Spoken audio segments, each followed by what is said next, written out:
మేము భారతీయ జనతా పార్టీగా రాష్ట్ర అసెంబ్లీలో 42% స్థానిక ఎన్నికలకు బీసీ రిజర్వేషన్లు పెట్టినప్పుడు మా 8 మంది ఎమ్మెల్యేలు, అప్పుడు ఉన్నట్టు 8 మంది ఎమ్మెల్యేలు బేషరతుగా బిల్లుకు సపోర్ట్ చేయడం జరిగింది. బిల్లు పక్షాన మా శాసనపక్ష నాయకులు, ఇతర నాయకులందరూ కూడా మాట్లాడారు.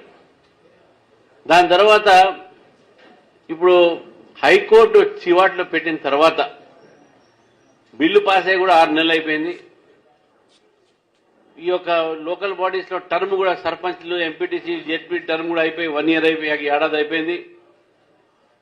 ఈ బీసీ రిజర్వేషన్ల బిల్లు పాస్ అయిన తర్వాత లోకల్ బాడీ ఉన్నటువంటి ఎన్నికైనటువంటి పదాధికారుల వాళ్ళందరికీ కూడా ఇంకా సమయం అయిపోయిన తర్వాత ఇప్పుడు కాంగ్రెస్ పార్టీ ఈ 42%లో 10% ముస్లింలకు రిజర్వేషన్ ఇస్తా అని చెప్పి ప్రకటించడం జరిగింది. 10% ముస్లింలకు రిజర్వేషన్ ప్రకటించి ఈరోజు అసలైన బీసీలకు 42 నుంచి 32% ఈ యొక్క రిజర్వేషన్ పడిపోతుంది అని భారతీయ జనతా పార్టీ పదే పదే చెప్తా ఉంది.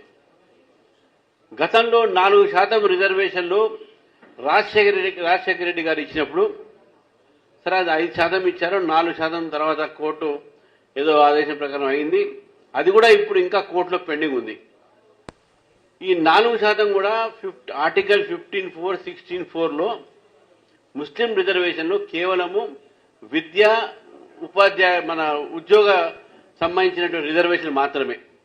దాంట్లో రాజకీయ రిజర్వేషన్స్ లేవు.